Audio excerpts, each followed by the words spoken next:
పవన్ కళ్యాణ్ గారు 24 సీట్లకి పరిమితం అయిపోయారు. పవన్ కళ్యాణ్ గారి స్టామినా ఇంతేనా? పవన్ కళ్యాణ్ గారి శక్తి ఇంతేనా?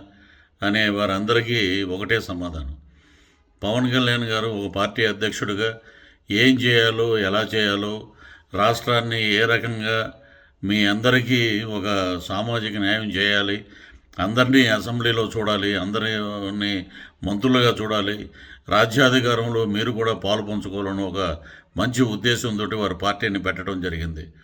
ఈ రోజున డబ్బుల కోసం వారు ఎవరైనా సరే రాజకీయాల్లోకి వస్తే దండుకుందాం, దోచుకుందాం, దాచుకుందాం అనే సిద్ధాంతంతో ఉంటారా తప్ప రాజకీయం కోసం, పార్టీ నడపడం కోసం సొంత ఆస్తుల్ని అమ్ముకుని వారు పార్టీని, అలాగే మరి పేదవాడి కోసం, పేదవాడి అభ్యున్నతి కోసం, రాష్ట్ర ప్రజల భవిష్యత్తు కోసం వారు జీవితాన్నే పణంగా పెట్టి